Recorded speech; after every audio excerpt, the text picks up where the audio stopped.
16. Tem como ligar o ar-condicionado aqui? Ligar o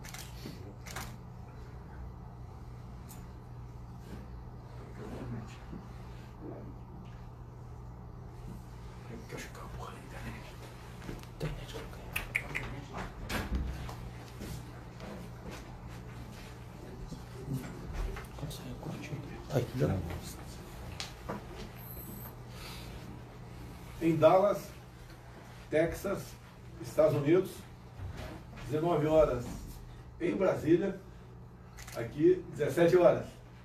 Estou acompanhado aqui do Pedro Guimarães, é o presidente da nossa Caixa Econômica Federal, do Almirante Bento, nosso ministro das Minas e Energia, e da intérprete de Libras, Joyce Porto.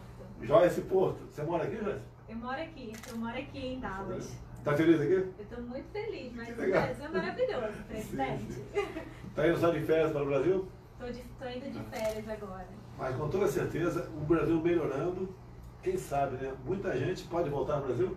Sim, pode voltar com certeza. Já vi que ela é a pessoa, com todo respeito aos demais, né? Mais importante a ser entrevistada, porque ela está dando uma demonstração como um país, um estado como o Texas, que os impostos estaduais aqui são zero, isso mesmo? Isso mesmo. Os impostos estaduais são zero. Diesel sem ICMS, que maravilha. Olha só, São Paulo, o preço do ICMS do querosene de aviação é o mais baixo do Brasil. Em consequência, grande parte dos voos que saíram do Rio foram sair de São Paulo, porque ao abastecer um avião lá, ele vai ter um custo operacional bem melhor do que qualquer outro estado. Eu sei que o estado é uma situação bastante complicada, tá? Mas vamos chutar aqui. O Acre, por exemplo, estamos aqui com o Camelinha, né, estamos acompanhando essa viagem, governador do Acre. Caso ele conseguisse reduzir os impostos estaduais, com toda certeza estaria competindo muita coisa com Rondônia e com os estados ali da região. Quem sabe um dia a gente consiga um governador que a gente sabe que é difícil reduzir impostos porque estão no limite, né? Mas quem sabe um dia. E o exemplo do Texas. Olha só, se eu não me engano, o Texas, o Brasil é a oitava economia do mundo. Só o estado do Texas, talvez por causa disso, é a 10ª economia do mundo. Próximo da economia do Brasil. Um estado, são 50 estados norte-americanos? São 50 estados norte-americanos, um só tem uma economia próxima do Brasil. É a 10ª economia do mundo. Então aqui é um local que dá certo. Ou seja, viemos para o estado certo, com todo respeito a Nova York. Deixo claro que não fomos Nova York, porque o prefeito, agindo como um garoto, né, de algum centro acadêmico do Brasil, resolveu tomar a dianteira para fazer manifestações contra a minha pessoa. Bem, eu não sou bem... Eu sei que ele não manda na cidade, né, mas eu não ia numa cidade onde um prefeito estivesse organizando uma manifestação contra mim e falando o quê? Que eu sou racista, homofóbico e fascista. É para dar risada, né? É para dar risada, mas tudo bem. Fomos muito bem recebidos aqui em Dallas, no Texas. Ontem tivemos um encontro com Bush, ex-presidente norte-americano, um encontro maravilhoso, nos recebeu muito bem. Ficamos 40 minutos conversando com ele, falamos sobre muita coisa. E a tradição aqui no Brasil, ou melhor, aqui nos Estados Unidos, é tradição, ex-presidentes não interferirem, né, no trabalho do atual presidente. Eles consideram, o povo americano, que a contribuição daquele presidente, no caso por 8 anos, tá, já foi o suficiente. E ele, o que ele faz aqui? Como ontem foi fazer após a nossa saída? Foi ministrar uma palestra perto daqui. Com toda certeza, ganhando algum recurso, o que é legal, no tocante a isso. E contribuindo, sim, com a sua experiência naquele grupo específico, né, sobre o seu papel, com toda certeza, o que aconteceu em seu governo. Então, já que começou a aparecer aí o número de gente suficiente, né, nós seremos bastante breve, porque daqui a pouco estamos decolando para o Brasil. Eu espero amanhã, a partir das 9 horas, voltar ao expediente normal lá na presença. Pedro, eu peguei uma matéria que circula na internet, né, criticando a Caixa Federal por gastos abusivos de imóveis na Paulista e também no Distrito Federal. São 7 imóveis na Paulista, que parece que é o segundo metro mais caro de São Paulo, segundo metro quadrado mais caro de São Paulo, E o povo questionando, um absurdo, 7 imóveis para a Caixa, vem com Brasília, 15 imóveis. Pedro, esse assunto, o que você vai falar aí? Existem 7, e a gente vai para 1 até o final do ano. Já devolvemos 1. O prédio fica pronto em outubro. E esse prédio, o metro quadrado é 40% inferior à média do que estão. Então hoje são 7, sim, presidente. Já devolvemos 1 e a gente devolve até outubro todos e vai para um prédio só. Em Brasília são 15 prédios, sim. Já devolvemos 1 e vamos devolver até o final do ano 10, ou seja, vamos de 15 para 5 prédios. Então, é verdade, obviamente é uma coisa que não faz 15 para 4. Para 5, desculpa. 15 para 5, devolvemos 1, ou seja, uma redução total de 10, tem mais 9 para devolver ainda esse ano. Antes de passar para o ministro aqui das Minas e Energia, a semana que vem está prevista a votação da medida provisória 870, que trata da reestruturação do governo. A gente espera que ela seja aprovada sem alterações. Se tiver, a responsabilidade, não só a responsabilidade, como é um direito do parlamento fazer isso aí. A gente espera que a COAF continue na justiça, a gente espera que nenhum novo ministério seja criado para evitar aumento de despesa, a gente espera que isso aconteça. Agora, deixa bem claro, o parlamento é soberano para alterar ou não, e o que for feito lá, nós respeitaremos do lado de cá. Aproveitar aqui o Almirante Bento, nosso ministro das Minas e Energia. Tivemos encontro hoje com a cúpula da Exxon. Isso. Inclusive, no passado, como é que é o nome da empresa? Esso. Quem tem a minha idade mais ou menos lembra do repórter Esso, preto e branco, né? Repórter Esso. Bento, num resumo, o que é que nós podemos colher dessa reunião nossa com a Exxon no dia de hoje? Presidente, o presidente da ExxonMobil, ele manifestou o interesse que a empresa tem de realizar grandes investimentos no Brasil. A Exxon é a empresa internacional de petróleo e gás, sendo o maior investidor, e ele tem perspectivas com os leilões que nós vamos realizar. Enfatizou que nós temos hoje a melhor área de exploração do mundo, com maior produtividade, e também enfatizou que só com produção é que nós vamos conseguir reduzir o preço do combustível, o preço do gás, para permitir um crescimento econômico sustentável do país. Então, é muito importante nós escutarmos isso de uma grande empresa internacional que vai voltar ao Brasil depois de 8 anos sem investir, porque agora tem uma abertura de mercado, tem previsibilidade, tem segurança regulatória e agora os recursos virão, a nossa produção aumentará e com certeza os preços dos combustíveis e do gás vai cair. Se eu não me engano, o preço do gás aqui nos Estados Unidos é em torno de 3 vezes abaixo do preço no Brasil. Presidente, esse foi um exemplo que ele deu hoje. O gás aqui nos Estados Unidos em 2010 custava $7. Hoje, passados 9 anos, custa $2,5. E no Brasil custa $12. E isso só foi possível com o aumento da produção. Então, esse é o caminho, presidente. É produzir, gerar emprego, gerar investimentos. Quebrar monopólio. Quebrar monopólio, e é isso que nós estamos fazendo. E o Brasil está fazendo, nós aqui, a nossa equipe, né, andando pelo mundo, já tivemos em Davos, já tivemos também em Israel, no Chile, e a segunda vez nos Estados Unidos. Estamos tentando, Pedro, buscando maneira de mostrar para os investidores, para os empresários, tá, que podem ter confiança no Brasil. Aquele fantasma que estava o tempo todo em nossa frente, de uma possível Venezuela, tendo em vista a questão ideológica, vai deixando de existir. Você vê essa questão não é de greve, né? Essa questão das manifestações no dia de ontem. Não foi uma manifestação pela educação, eu também quero. Nós todos queremos a educação melhor do Brasil. Foi uma manifestação patrocinada por uma minoria de espertalhões do PT, PCdoB, PSOL, PCO, sindicatos, usando a boa-fé de alunos que querem uma educação melhor também, para fazer um ato por Lula livre. Eu acho que levou mais uma paulada agora aqui, mais uma cana para ele, né? Inclusive, parabéns, né, Zé Dirceu? Vai curtir umas férias agora em algum presídio federal por aí, né? O TRF acabou de rejeitar o último recurso dele, então espero que seja preso, se já não foi. para que ele cumpra uma pena realmente que ele merece por ter assaltado o nosso Brasil. A própria Petrobras. Tá? Estamos nos Estados Unidos. Um acordo aqui bastante complexo. A multa de 2,5 bilhões da Petrobras está voltando para o Brasil e pode ser aplicada em algo que não tem a ver com a Petrobras. Tá? Então, pelo que tudo indica, nós devemos levar esse recurso, 2,5 bilhões, com a participação muito ativa da senhora Raquel Dodge, cumprimento nesse momento, para o Ministério da Educação. Eu gostaria de, em parte, até se for possível, levar para o Ministério da Ciência e Tecnologia, que nós temos que investir em pesquisa. Tá? Porque, olha só, o Brasil, a sua economia é baseada no quê? Commodities. O que é commodities, Pedro?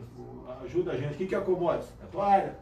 O commodities é o petróleo, é o gás, é o minério, são todas essas, é a soja, tudo isso são A commodities. questão do agronegócio. A questão do agronegócio tem uma sobrevida mais longa, você tratando adequadamente ali a terra agricultável. Mas quando você, por exemplo, explora uma mina e acabou ali o nióbio, olha pessoal, o nióbio, só nós temos, hein? Acabou ali o ferro, magnetita, sei lá o que for, não tem como recompor mais. E se acabar os commodities, a gente vai viver do quê? O Israel vive. Por quê? Investiu em ciência e tecnologia. Nós não investimos. Por isso é uma preocupação. Inovação. Tá certo? Bem, nós temos que pensar no dia de amanhã. Não basta pensar no dia de hoje ou na semana, no mês que vem. No dia de amanhã, que nós podemos sim tirar o Brasil da situação. É que se encontra, não é fácil, não é, porque temos esse pessoal, né? Não são os estudantes, a grande maioria foi lá de boa fé, mas foram usados por uma questão política. Lula livre. Ó, só eu não. Se eu tivesse feito aquela barbaridade toda pelo poder, que a roubaria entregava para partidos políticos, por exemplo, NACOS da Petrobras, do BNDES, da sua Caixa Econômica Federal, todos os diretores, você sabe disso, cada diretoria, cada superintendência tinha um político, um partido político que era o tutor, era o dono daquele pedaço. Em consequência, só podia estar acontecendo o de pior nessas instituições. É assim no Banco do Brasil, etc. Mas tudo bem. A questão do Moro no Supremo Tribunal Federal. Quero deixar bem claro, quem me acompanhou ao longo de 4 anos pelo Brasil, eu sempre falava o quê? E que precisamos de alguém no Supremo com o perfil de Sérgio Moro. Isso que ela foi falado. E agora, por exemplo? Perguntaram para mim, se tivesse que indicar hoje alguém para o Supremo, eu indicaria o Moro. Não teve nenhum acordo, nada. Nunca ninguém me viu com o Moro, a não ser muito pelo contrário. Me vi numa imagem no aeroporto, 1 ano e pouco das eleições, onde ele me cumprimenta muito rapidamente e vai embora. A imprensa desceu ali em mim, falou que o Moro me ignorou. Bem, 15 dias depois daquele evento, eu estava na terra de Monsanto, na Paraíba, Piauí, e recebi um telefonema, que chegou para mim do Moro. Pela primeira vez na vida eu conversei com o Sérgio Moro. Ele se desculpou por aquele momento, porque ele diz que a imprensa, e era verdade, né, algo parecido dele com outro político, deram uma conotação enorme, quando estivesse ajudando aquele político, não queria que transparecesse algo parecido naquele momento. Tranquilo, conversando com uns 10 minutos, tudo resolvido, e só vim conversar com o Sérgio Moro depois de eleito presidente da República. E mais um motivo eu tenho, e todo mundo tem, com toda certeza, para elogiar Sérgio Moro. Ele abriu mão, dentro de 22 anos de magistratura. Tinha tranquilo lá, mais poucos anos, ele se aposentar pelo teto, ia cuidar da vida dele, podia advogar, ministrar palestra, cuidar da vida dele. Ele preferiu abrir mão de 22 anos de magistratura. Então você tem que, realmente, né? Você abriu 1 ano teu de... Você talvez tinha mais 1 ano de almirante e resolveu aí abrir mão. Então, o Sérgio Moro, Almirante Bento, é mais um fator que eu tenho para melhorar, se é que poderia melhorar ainda, mais um conceito que eu tenho de vocês. Deixa eu voltar aqui para o Pedro Guimarães, nosso presidente da Caixa. Primeiro, aquele convite que você me fez na sexta-feira, semana passada, né? Tinha quantos funcionários? 1.500 funcionários trabalhando. Começou 8h30 da manhã, se não me engano. Tá? Então não era hora de expediente ainda não. Não era de expediente. E você me deu a palavra, muito obrigado. E eu falei, eu acho que por 10 minutos certinho, vale a pena você ver na internet esse pronunciamento que eu fiz lá. Fui muito bem recebido e falei, como sempre, né, de improviso, com o coração, para esse seleto público de funcionário da Caixa Federal. E o meu sentimento, Pedro, no passado da Caixa, não era bom. Tem de vista o quê? A politização do presidente, de suas diretorias, superintendências, e vice-presidência, não tinha como dar certo. Fala um pouquinho da parte de cima da Caixa Econômica, quando fala em superintendência, o que você fez, o que você mudou, e se você teve liberdade para fazer o que você achava que tinha que fazer na Caixa. Por determinação do senhor e do ministro Paulo Guedes, eu tive total liberdade, como tenho hoje, e a consequência disso foi que ao redor de 90% dos vice-presidentes, diretores e superintendentes regionais foram trocados. A Caixa tem excelentes profissionais, há um grande envolvimento deles, mas essa troca se deu exatamente pelo que o presidente acabou de dizer. Então hoje nós temos um banco totalmente engajado, aqueles que continuaram foi por mérito, por isenção total política. Então 90% presidente, todos os vice-presidentes, 95% dos diretores, 74% dos superintendentes regionais. E o senhor viu, todos eles estavam realmente, independente de crença, partido político, todo mundo aplaudiu o senhor e ficou muito feliz com sexta-feira. Outro assunto muito importante aqui, né? Sempre a gente ouve falar que os caminhoneiros estão insatisfeitos, né? Acho que tem muita gente satisfeita no Brasil, não são apenas os caminhoneiros. O grande problema deles é falta de frete. Falta de frete. A economia nossa não vai bem, com o presidente a gente não vai enganar ninguém, tá? Reflexo de coisas erradas feitas no passado, né? Mas a gente tem que buscar a solução para isso. A semana que vem, antes do Bento entrar aqui na pauta aqui do cartão do caminhoneiro, eu vou conversar com o presidente Rodrigo Maia, presidente da Câmara dos Deputados, e vou ver se a gente, com um acordo, se manda para o parlamento um projeto de lei ou medida provisória. Trata do quê? Mexe no Código Nacional de Trânsito. O que nós queremos, Pedro? É fazer com que, em vez de você perder a sua carteira com 20 pontos, passe para 40.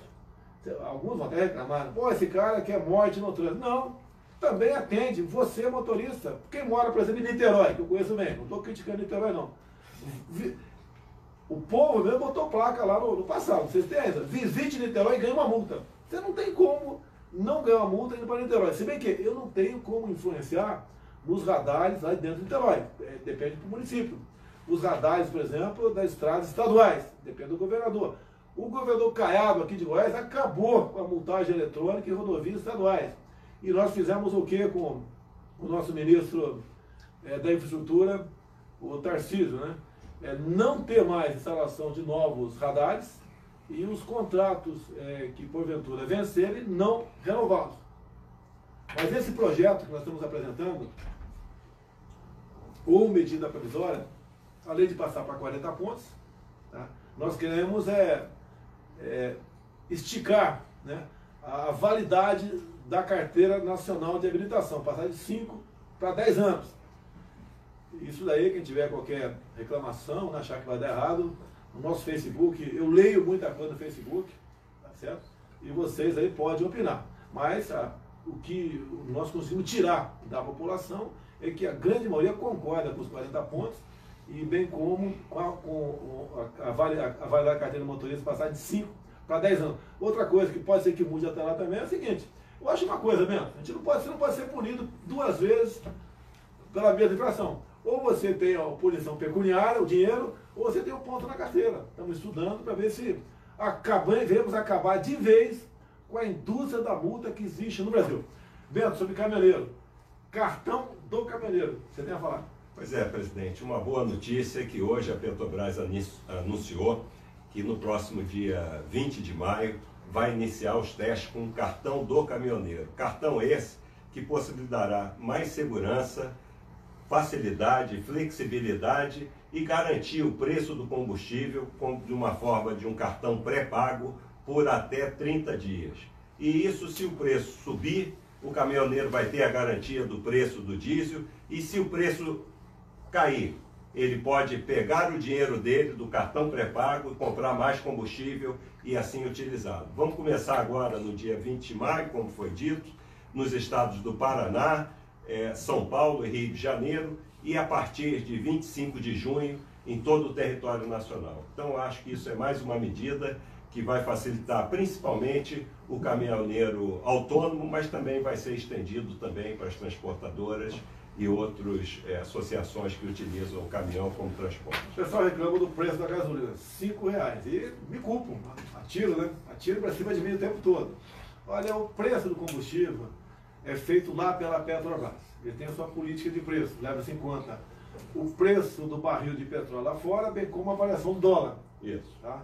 É lógico, se puder rever isso daí sem prejuízo da empresa, não tem problema nenhum. Às vezes a política pode ter algum equívoco, mas o preço vai cair sim quando nós tivermos maior produção, quando nós não formos dependentes do petróleo, que nós hoje em dia ainda continuamos exportando e importando uma grande quantidade de diesel, gasolina e até etanol. Aproveitar, como se fala em energia, né? Eu já conversei com o Bento, mas a conversa está muito mais avançada com o Ricardo Salles, do meio ambiente. Né? Uma PCH, uma pequena central hidrelétrica. O tempo de uma licença está em torno de 10 anos. 10 anos. Pô, se o cara quer fazer uma PCH, eu acho que 10 anos é um absurdo. Vamos diminuir esse tempo, porque quem fizer uma PCH, com toda certeza vai ter energia para a tua propriedade, geralmente rural, e talvez no raio ali de uns 10 quilômetros, 20, tá? E ajuda na questão da energia do Brasil. Então, outra questão que estamos tratando, e se Deus quiser, vamos ter uma resposta muito boa e breve, para que quem queira ter uma PCH na sua propriedade possa tê-la de forma mais rápida. E outra coisa, só curiosidade, hoje não está aqui o homem do fundo do mar, né? O Seife Filho, que é o nosso aí secretário da pesca, né? Já conversei com ele também. Então, Bento, um hectare 100% de água, né, pode fazer com que se produza por ano de 10 a 15 toneladas de tilápia. Agora eu perguntei para ele, né? Isso aí você soltando a tilápia lá, à vontade. Agora, se você fizer gaiolas, compartilhamento, você multiplica por 10 essa produtividade. Então a questão da PCH não é apenas energia, é alimento. Um país como o nosso não justifica, né, se falar que alguém passe fome com tudo isso que nós temos aqui a nosso dispor. Indo para o encerramento, que já estamos indo para o aeroporto, decolar com o Brasil. Vou abrir a palavra para os dois, se quiser falar mais alguma coisa. Olha, de novo, essa semana, né, publicou-se que, levando-se em conta o primeiro trimestre do ano passado, comparando com esse, diminuiu em 24% o número de mortes por arma de fogo. Qual é a origem disso? Por que isso aconteceu? Eu não vou entrar muito em detalhe, porque o pessoal vai falar, vai ter alguém para me questionar. Agora, se tivesse aumentado, né, 24%, a culpa seria minha. Agora, nós lá atrás, baixamos o decreto da posse de arma de fogo, que permite você comprar uma arma e tê-la dentro de casa. E nós conseguimos, né, pacificar aquela questão que impedia você comprar arma, que era a comprovação da efetiva necessidade. Ok? E agora, há 10 dias aproximadamente, assinei o decreto que tem a ver com os CACs, colecionador, atirador e caçador. Deixe bem claro que a caça no Brasil nunca foi liberada, pelo que eu sei, né? E da minha parte não vai ser liberada também. A única caça permitida no Brasil, assim mesmo com algumas restrições, é a caça do javali. Eu lembro, Pedro, no ano passado, eu fiz um vídeo nesse sentido, o pessoal tirou a palavra javali fora e estava dizendo que eu queria liberar a caça no Brasil. Foi mais uma dor de cabeça para mim, mas que, graças a Deus, conseguimos contornar isso aí. Então, isso, o que ele faz? Não facilita nada, né? Isso faz justiça com os colecionadores, com os atiradores, que tem um volume muito maior de munição que pode comprar para exercitar esse seu esporte. Deixe bem claro que o estado que mais tem clube de caçadores é Santa Catarina. Qual o estado que tem o menor número de mortes por 100 mil habitantes? Santa Catarina. Qual o que mais tem? Geralmente os estados mais restritivos, que praticamente impede a compra ou a posse, a compra para a posse, né, e para o porte de arma de fogo também. O que nós botamos nesse decreto? Que o homem do campo, você é fazendeiro, você pode ter a posse? Pode, mas nesse decreto não ferimos a lei. Estamos permitindo que todo o perímetro da tua fazenda você possa andar com a sua arma na cintura. Você está dentro da sua propriedade. E o que eu entendo como democrata é que propriedade privada é sagrada. E ponto final. Agora, também, você que podia comprar apenas 50 cartuchos por ano, vai poder comprar 1000. Tá certo? Quebra do monopólio. Estou aqui nos Estados Unidos, porque essa parte vai levar 30 dias para entrar em vigor. caso fosse possível, eu ia comprar uma arma aqui nos Estados Unidos, pô, talvez alguém da equipe também comprasse de forma legal, sem problema nenhum, uma próxima viagem, vamos comprar uma arma. Inclusive, né, para facilitar os nossos homens e mulheres da lei, a ter uma arma decente junto contigo. Que aquele, é a mesma coisa, ô Bento, você tem uma caneta sem tinta, o que possa falhar na hora de uma assinatura. É a arma dos policiais, civis, militares, rodoviários federais, forças armadas, etc., bombeiros, tá certo? E se ele quiser ter uma arma de procedência de fora, que tenha, sem problema nenhum. E os 30 dias também é para acertarmos a questão de importação. O que nós queremos, estamos conversando com o Paulo Guedes, que o pessoal voltado para a segurança não tenha qualquer imposto de importação, que aquela arma vai ser usada em benefício da população. Bem, indo para o encerramento. Bento, uma coisa, Bento? Bom, presidente, eu acho que a gente volta para o Brasil com a sensação de que o país está bastante interessante para investimentos internacionais.